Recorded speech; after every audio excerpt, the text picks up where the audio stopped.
This is the Texas Land Guys podcast, hosted by brothers Tim Dosch and Tom Dosch. With their partners David Marshall and Trip Rich, they have built DMRE, the leading land brokerage in Texas. With decades of experience brokering deals between landowners and real estate developers, they take you inside the deals that move the market.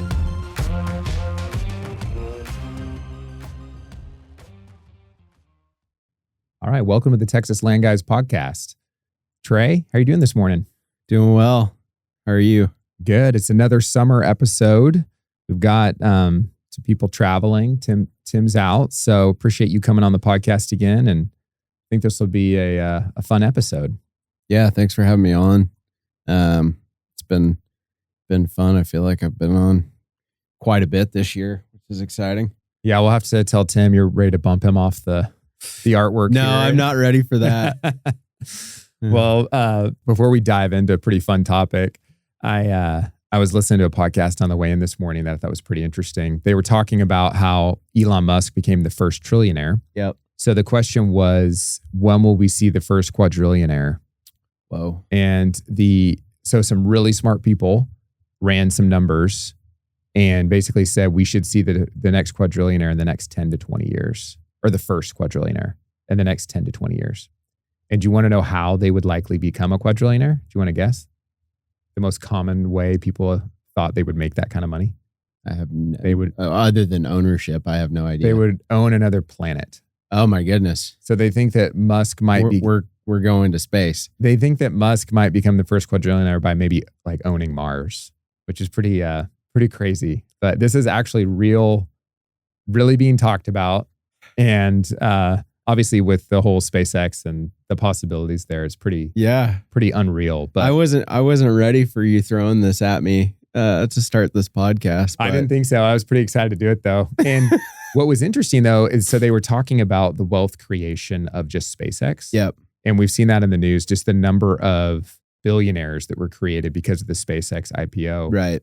They were saying though, which I thought was really relevant to our business, they were saying like that type of wealth creation, it's making the United States like even more so the highest concentration of wealth creation. Yep. And so much of that's going back into real estate. Yep. They were talking about like Michael Dell and different guys and just the amount of investment that they're doing within real estate. Yep. And then a lot of that is also going into Texas. So you have everything that Elon's doing in Central Texas. Now you have what he's doing outside Houston, in Grimes County. And then we're already seeing all kinds of investment up in the DFW area as well. So I thought that was so interesting. That wasn't the wealth creation because of that IPO. It's like true creation. It's people with a lot more capital now to spend. And you're going to see a lot more of that, I think, going into real estate, both into land, which is what we specialize in, but also into development. So I was pretty interested just listening to these guys talk about that. Yeah. And like the implications of what that looks like when you have whole new classes of individuals like wealth. Yeah. That's obviously not today's topic, but thinking about, just with investing, it's like you stick to one thing that you know and you do really well. Like we invest a lot in real estate, right? And I'm sure a lot of financial advisors would tell us like we're too bullish on real estate because that's where our livelihood comes from. But it's like that's where our skill set and our business savvy, like it gives us the ability to really see what is a good investment. You start talking about other industries, it's like you just don't know it as well. It's such a good point. Well, today, I think this is an interesting topic. We're going to talk about just like the behavior of different sellers, different landowners, and how they maybe approach negotiation. And this is pretty relevant because with the type of money that we were just talking about, you're going to be seeing deployed across Texas in the next, decades. Yep. I think that you're going to have sellers falling into these different categories. Sure. So I'm going to list them off real quick. Yep. But then we'll break them down. There's going to be four main categories we'll talk about. So the first one would be the high anchor. So this would be the person that they open with their pricing way above market. So you'll see this a lot. A lot of properties that go to market, they'll go to market at really high prices. So they open way above market and then they won't budge on that number. That's their number. Yep. The second one is the shop it around seller. So they're all about getting an offer, sharing that offer maybe with another potential buyer, and just shopping it around. Yeah. The third would be the slow walker. And so that would be the person that they really just won't give feedback. And so you make an offer on their property, and their strategy for negotiation is, if I don't really say if I'm for or against it, I'm going to create this stress in the buyer's mind that maybe gets them to where they're like, I just have to have this property. I'm going to get more aggressive. Yep. And then the last one is the term trader. And by term, it's the person that they're going to negotiate more so than price. They're going to negotiate like every term, every in little the detail. offer. Yeah. Yep. And they have to, and like those terms are important to them. Yeah. They need to win those terms. Down to how quickly the PSA needs to be negotiated. Yeah. So there's probably like another 10 we could go through, but these 4 we thought would be fun to go through, because I think these resonated when we were just brainstorming on different sellers we run into. We run into these type of sellers all the time. Yes. Yeah. And I guess just diving in here, we'll start with the high anchor. I think the high anchor is an interesting one, because as we approach brokerage, I always try to categorize somebody as, is this person an owner or are they a seller? And when I say, are they an owner or a seller, I'm talking about, are they really motivated? I think the person that owns a site or whatever piece of real estate, and they put this high anchor number out there and just take the approach of like, I don't care if it takes me 3 years to get to that number.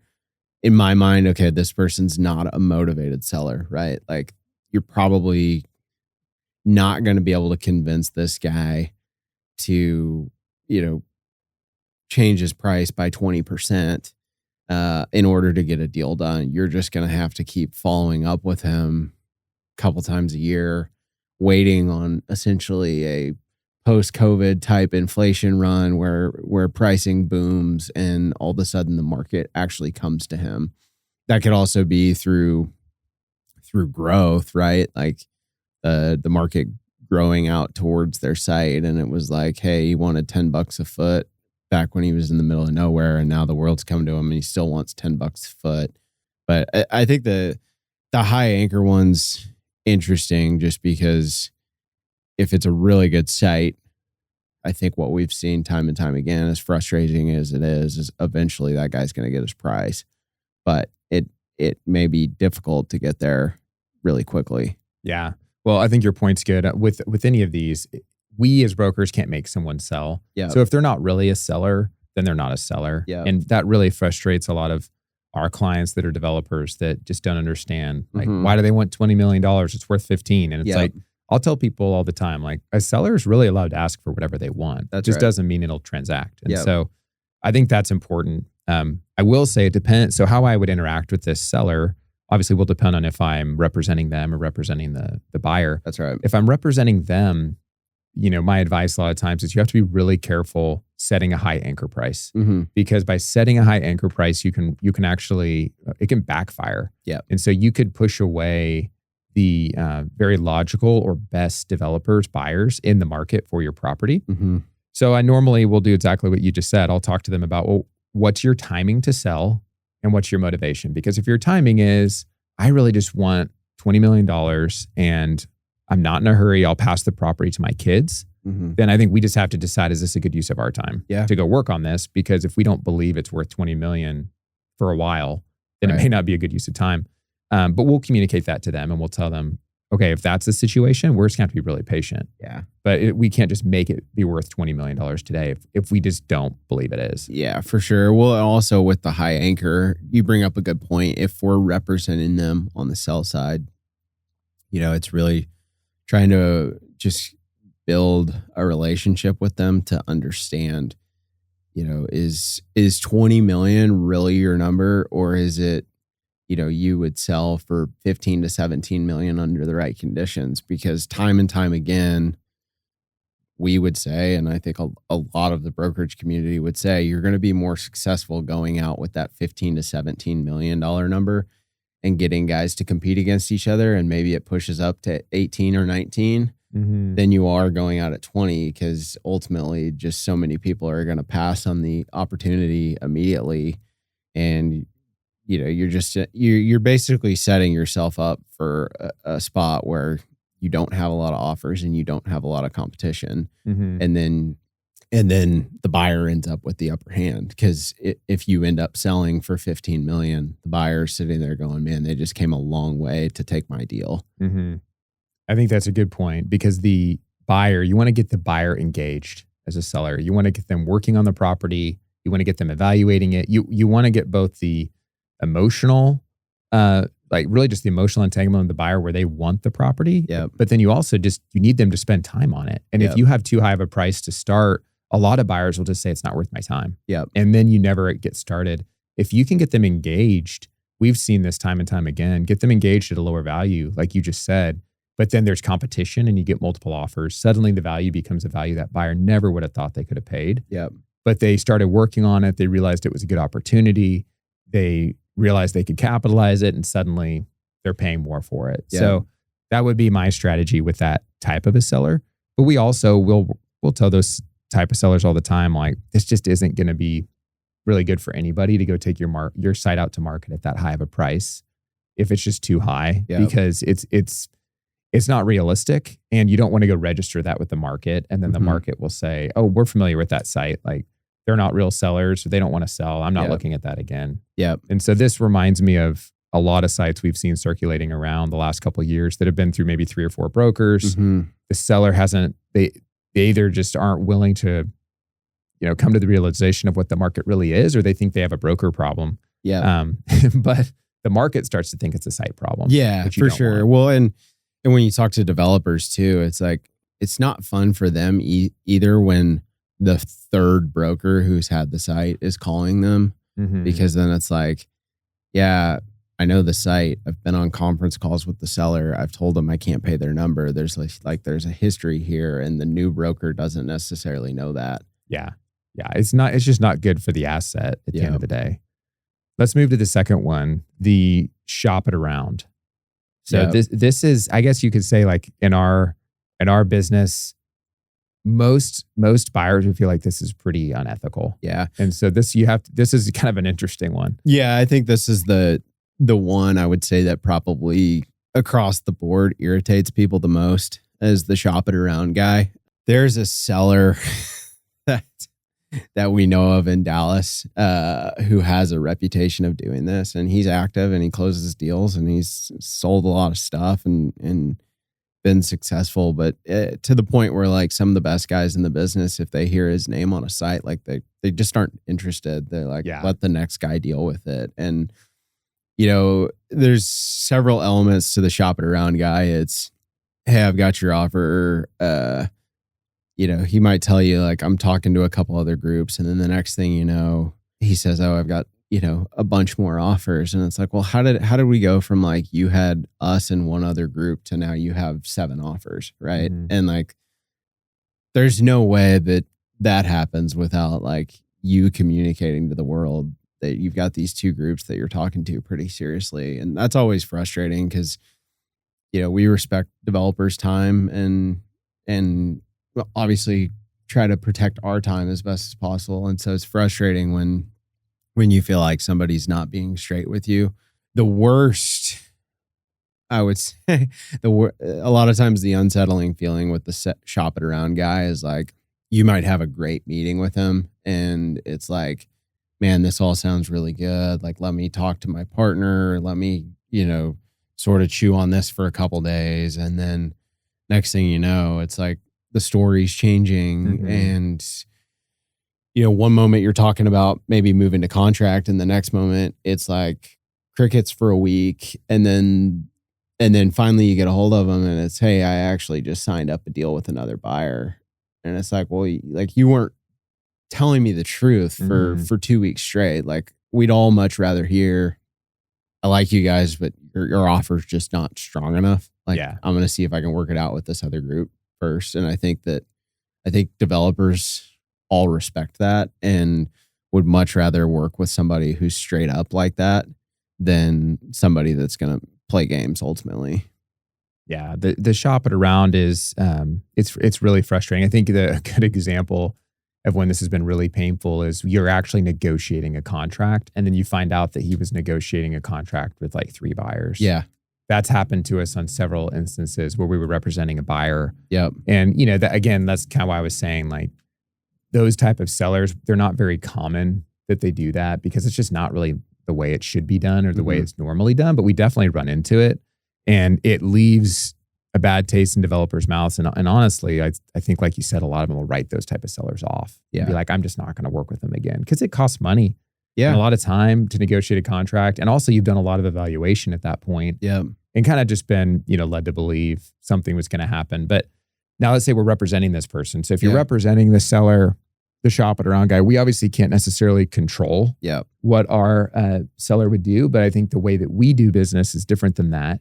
Yeah. And that it's really important to us that when we're, you know, running a call for offer process or just marketing a site and getting offers, that we're not sharing those offers or sharing like, you know, with one client, I just got an offer from this other client. Like we're not sharing that and just shopping everything around. Yeah. It's not, again, it's not the way the business is done and it's not fair to those developers and just the work that they're putting into it. Yeah. And so, you know, for us, obviously it becomes a red flag if we're working with a seller that's doing that. Yeah. Because we don't want that reputation to, you know, suddenly be associated with us. And so I'd say that's where this one is it's just not the way that the business should be done. Right. I agree. Well, and it's like when we have a multiple offer situation, right? We generally encourage the seller to either do a best and final or to counter one group directly.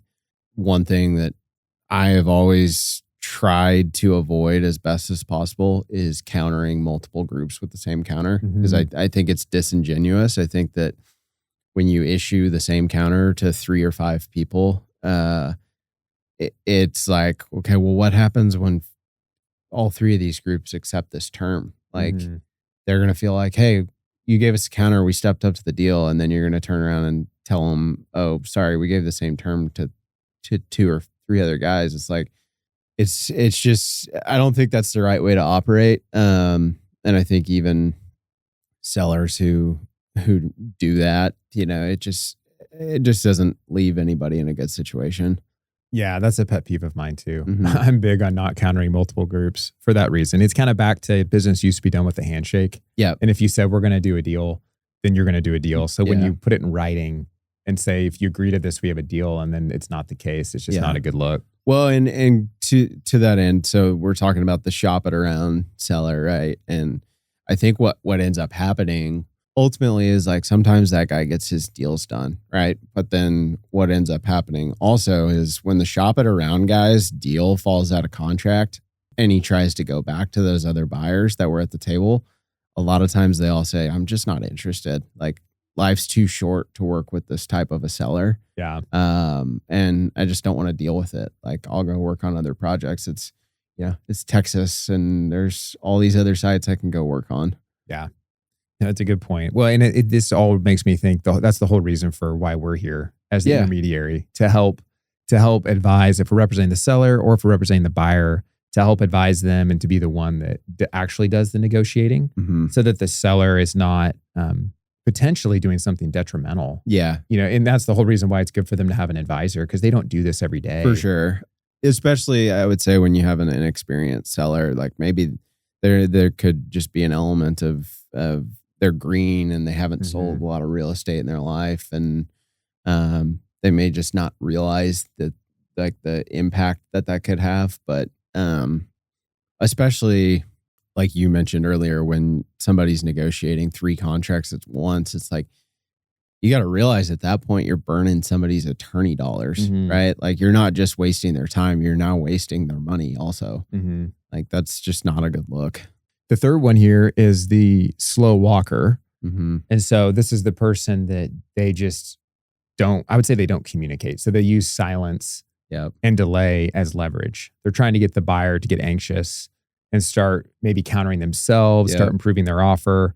So this one is interesting because I feel like we see this one a lot. And it's interesting how we'll see this one representing a buyer, where the buyer will make an offer and maybe we've had good communication and then suddenly there's like very little communication. So then you kind of start to wonder, is this a shop it around seller or what's going on? Or is this seller just, I thought we had a deal. We had a really good meeting. What's going on? Are they just trying to go dark? Right. Kind of the takeaway, to see if we'll sweeten the deal on our own. Mm-hmm. Yeah, I think the slow walker, I would say is the one you probably have to get the most creative with, because as a broker, we have to find ways to touch base, check in, follow up, see what the deal is without coming off as being desperate. Mm-hmm. Right. And so it takes more gamesmanship, I feel like, to deal with the slow walker. And I think it's, to your point, it's like, how do you get your client, especially if you're representing the buyer, to entrust that, like, hey, stay patient. Let's not counter ourselves. Like, let me keep, engaging him. There's ways to sort of have our tactics of, and each person's a little bit different. And so you got to figure out, is this a guy that, like, you've got to call him 3 times before he answers the phone, or is like, hey, he's really good on text message, or whatever the case may be. Like, I just know that I can get a hold of him at 5:00 on Friday. Like, there's just an element of, like, you've got to figure out who you're really working with, and kind of what makes them tick, obviously. But I think with the slow walker, the hardest combination sometimes is, like, when the slow walker also tells you, like, we've got 5 offers, because then that's when it's really hard to sit idle and not try to counter ourselves. And so, that might be a situation in which, you would tell a buyer, like, hey, maybe we should just shoot him an email and say, hey, like, if we can get this agreed to by, next week, we'd be willing to do X, Y, and Z. The problem then obviously just becomes, is like, he's going to remember that you can do that even if it's 3 weeks from now. Yeah, that's a good point. When the slow walker gets a bunch of offers and you're representing the buyer, that resonates. That's a tough situation. Yeah. But if we're representing the slow walker, that can happen too. Yep. Where sometimes we talk about being brokered by the seller or by our client, which is really difficult for us, because we're trying to represent our client well, and we have their best interests in mind. But some people, it's just their natural way they negotiate. Yeah. Where it could be just they feel like it's more motivation for us if we're kind of a little bit in the dark and we don't know, and it kind of keeps us on our toes. Or it could even just be people have, like, a lack of just, like, general trust. And so they're just like, I'm going to hold some of the information, to myself. So we'll run into those situations where we do this so often, and we know, when something happens, when we get a certain offer, when there's a situation, okay, like, we need to move, like, this is time. And then there's times when, our client, the seller, maybe is like, suddenly we can't get a hold of them, or they're not really communicating, or it's like, well, it's kind of what we've all been waiting for, but then it's like, well, let me think about it.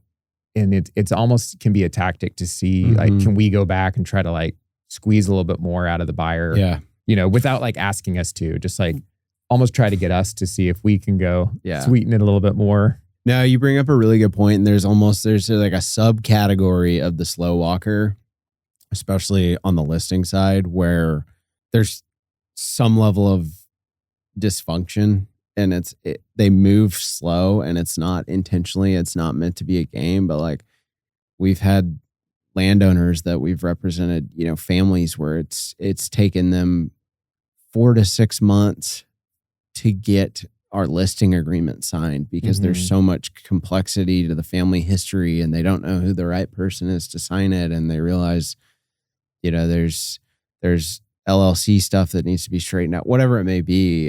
There's a site we marketed last year where it took us months to get the signed listing agreement. And then when we had the offers come in, it took us months to get them all organized to get aligned on a thought process. And so, to your point, that can be incredibly frustrating, right? But you just have to educate everybody that, like, hey, nothing's going on. Just remain patient. Like, give the example that it took us 4 months to get a signed listing agreement. Like, this family it's going to take them some time, right? But what you do find from that is you start to get a feel for who is really the the buyer that's most interested, right? And it kind of goes back to with the slow walker, the benefit of being the slow walker is you get to see like which group actually keeps following up with me and which group follows up the one time to see, did you get my offer? And then like you just don't really hear from them. And so it starts to give you a flavor for like who really wants to do the deal. Well, you bring up an interesting point about as you were talking, there's things that are naturally happening on the seller side and it's not intentional, but then the buyer starts to take it as intentional. Yes. And they're like, why did they not respond? What's going on? And we're like, nothing's wrong. Trust us, nothing's wrong. They have a lot on their plate. They're moving, whatever. It could be like a million different things. And it's like, nothing's wrong, but the buyer just starts getting anxious and worried. And so it can actually work as a negotiating tactic for the seller, but then time does kill deals.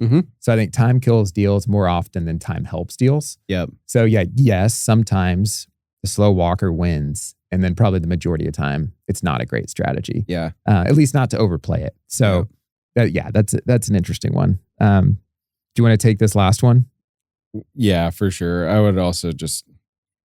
would say that the slow walker is probably, in my opinion, somebody that's pretty tolerable. It's a little bit more of a game. Like generally the slow walker ends up being somebody that's pretty reasonable when it actually comes to doing a deal. And they're going to be a little bit less inclined to like cut your timing in half or anything of that nature. They're just a little bit more patient in nature. So, I think that's interesting. But, the last one, the term trader. So like you said earlier, this price is probably important to this person, but the term trader, I often feel like is the person who has to have the last say, and they have to feel like they won the negotiation, even if it's like they lost on 9 points, but they got you to give on the last one. Like they want to over negotiate, and we could be talking about a $15 million deal and could ultimately get hung up over like $25,000 of earnest money. It can be frustrating. Usually I feel like the term trader, I think another way to just categorize is just the over negotiator, right? Like they just want to negotiate every last little point, which I think it can be exhausting, right? But like, I think it's generally okay because ultimately I think the term trader is somebody that wants to get to a deal, right? Rather than, they're not just negotiating to try and blow something up. Like they're really trying to negotiate the best deal possible. Yeah. To that point, I think if you're representing a buyer and the seller is this term trader, you just have to know when to say no. Yes. Because to your point, they want to get to a deal, but they kind of can't get out of their own way. So they continue to negotiate. But if you pull back and say no, and so this is more maybe as a buyer that you have to at some point do the takeaway, then that's your best chance to get the term trader to come down and just be like, okay, I want to make a deal. Because they can have a tendency to lose the forest for the trees. And just to be so focused, like you said, on maybe something with the title commitment, who's paying for that, or earnest money, or, okay, how many days is it going to take to get the survey? Just something like that. And it's like, at the end of the day, the goal is really to get to closing. And so let's focus on those. Now, when you're representing the term trader as a broker and that's your listing client, that can be difficult again, because what you want to do is try to start with, okay, what's the goal? The goal is to get to closing. What's the price we're trying to get to? How can we focus on the best overall terms to get there? But what we don't want to do, because you and I have both seen this, is we don't want to actually drive away some good buyers because they're just kind of like, okay, I'm trying to negotiate an LOI with this seller and it's really difficult. I'm thinking how am I ever going to get to a PSA with this guy? And then I'm thinking, I'm rezoning this property maybe, or maybe there's an environmental, whatever. Like land's not easy, right? Development's not easy. Do I want to deal with the seller the entire contract? So I think what bails the term trader out is how good your property is. If you have a good property, you can kind of be this person. And really we're kind of talking in all four of these about more difficult sellers and just the way they're negotiating, with the buyer. In all cases, if you don't have a good property, like none of these are going to work at all. Well, and as you're mentioning it, so we've we've covered high anchor, shop it around, slow walker, term trader. Yeah. The best defense with any of those guys is to make them feel like you're going to go away. Yeah. Right. Like if for any of these guys, especially when it can be really hard when they have just an incredible site, like, a high rise site in the middle of Preston Center or something just incredibly unique like that. But when you go out to like a suburb that is another site down the street. There's another site down the street, and there's 3 zone sites within a mile. It's kind of like, all right, that's cool, but like I'm gonna go do this other deal, and you ultimately just have to pull a takeaway on them to really try and keep them in check, right? And that's why it's interesting because so much of our business is done over email and text, but like when it comes to truly negotiating, it's still the art of like, let's get this person on the phone, let's get them on a Teams call, let's get them in person, because like the way I like to negotiate is I really want to gauge somebody's emotions and their body language and how they're reacting to something. And so like when I tell the high anchor, like, hey, I get it, but like there's a site that's 10% less like next door, and that seller is willing to give time. So like, we're going to go work on that. And they go, wait. Yeah. Like,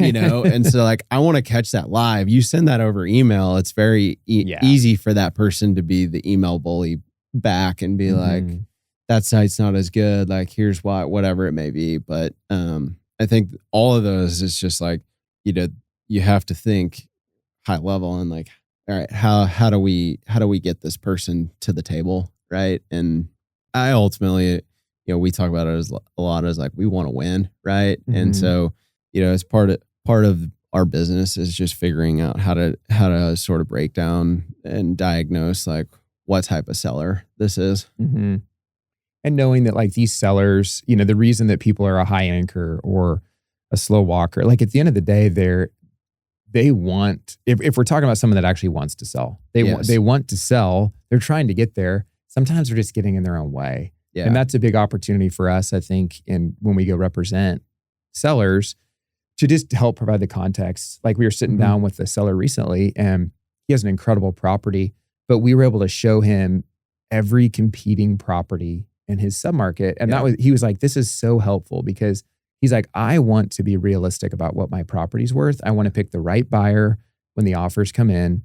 So thank you for showing me everything versus, and there's trust there, right? But versus the seller that if you don't trust your broker, if you're not trusting information, or if your broker doesn't have the information, then you get a lot of like a high anchor or over negotiating or, shopping the offer around a bunch of times. And maybe you lose the right buyer because of time or because they find out or whatever that is. And so we get to work with all different kinds of people. And so sometimes it's more challenging than others, but we like that challenge. Yeah. And I think we just like to sit down with people and be honest and say like, this is what we think. This is what we've learned. This is how we do our business. And there's times where we're like, hey, it's probably not a good fit to work together. And there's been plenty of times where we've worked with all 4 of these different types of sellers and really helped them. And sometimes helped them get out of their own way. And sometimes it's been to their benefit that they were, deployed one of these tactics. And then, other times they've really come around and said, hey, in the past, I did this and I was a slow walker and like, I just missed my opportunity. Like, I want you guys now to help me. And like, you guys help me with the information you have and your strategy. I kind of want to get out of my own way. Yeah. Well, regardless of if we're representing the seller and marketing their site or we're bringing in the buyer, I think that, education and providing options is always super important.